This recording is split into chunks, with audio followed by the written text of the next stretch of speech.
The quiet of a single bell resonates through the room, fading into the stillness that follows, a gentle invitation to notice the space between moments. There is something almost magical about the way a single sound can open a doorway to awareness, a reminder that even in the midst of our busy lives, there exists a pause, a moment where nothing needs to happen except noticing. A poem by David Whyte captures this perfectly. These few words are enough. If not these words, this breath. If not this breath, this sitting here.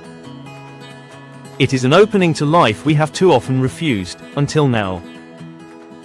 That refusal is not negligence but habit, a pattern of rushing, worrying, and rehearsing the past or the future so intensely that the present slips through our fingers without our realizing it.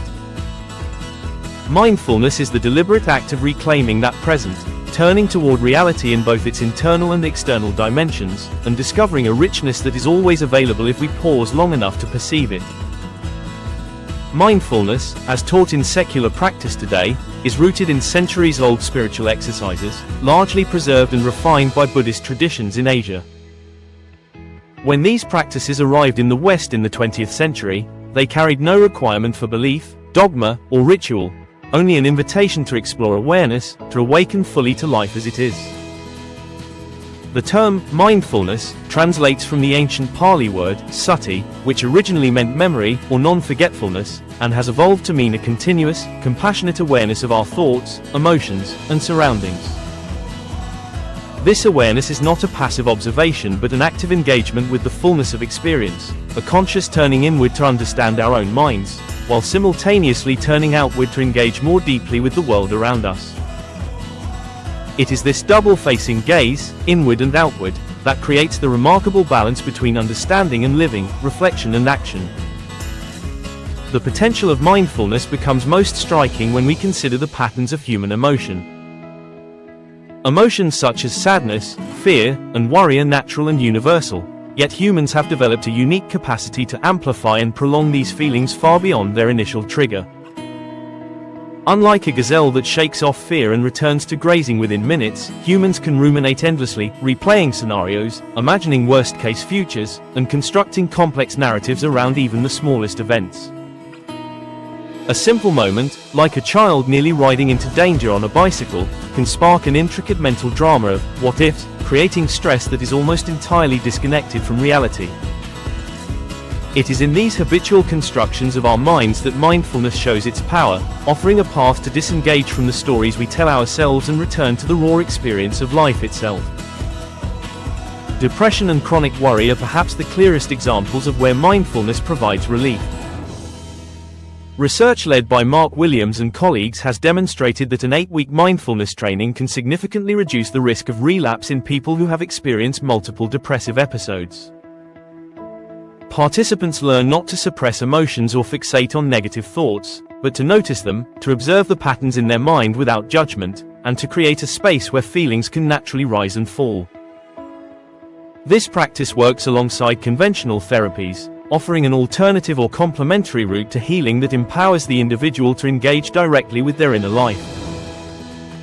It is a skill that becomes portable, accessible anywhere, and transformative because it trains the mind to respond rather than react, to pause rather than escalate.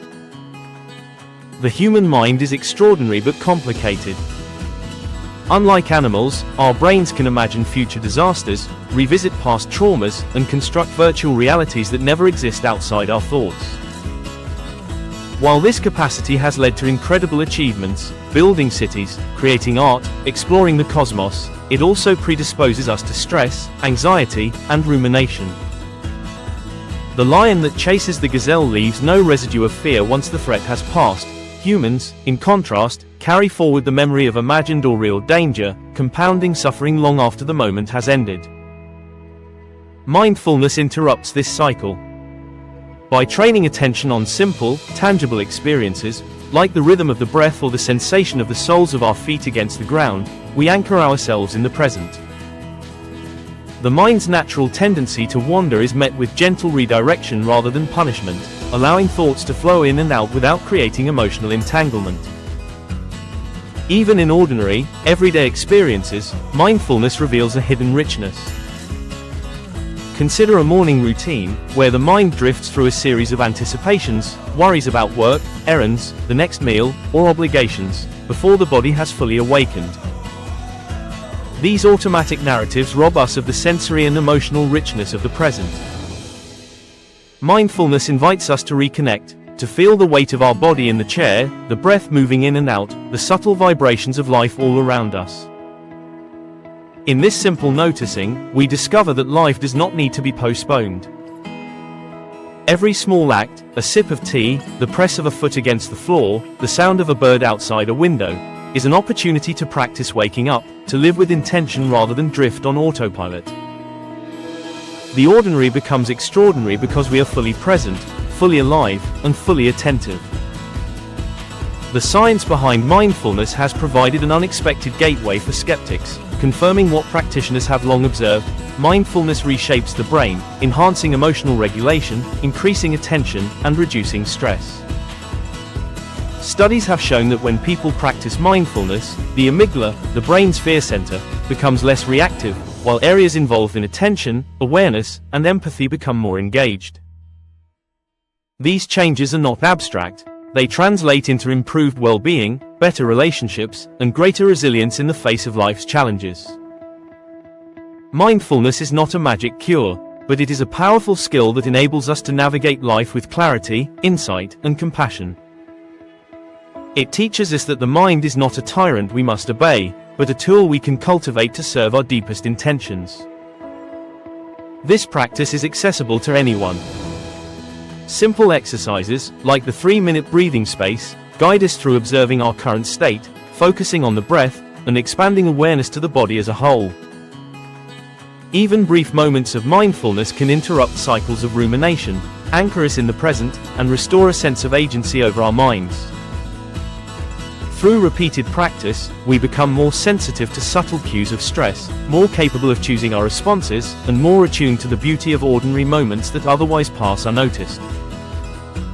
Mindfulness is not about escaping reality, but about inhabiting it fully, with clarity, openness, and courage. Poetry and meditative reflection provide a final, resonant layer to this practice. R.S. Thomas's The Bright Field reminds us that the treasures of life are often small and fleeting, yet infinitely valuable. A sunlit field, a brief pause in daily motion, a single breath, these are the moments in which life's richness is revealed. Mindfulness invites us to turn aside, to notice these moments, and to recognize that the ordinary holds the extraordinary. Life is not a destination to rush toward, nor a past to dwell upon.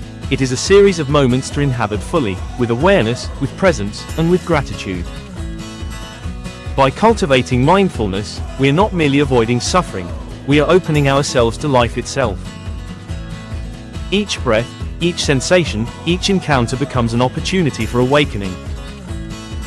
In a world dominated by distraction, speed, and virtual preoccupations, this practice offers a radical alternative: to wake up, to see, and to be fully alive in each fleeting, irreplaceable moment.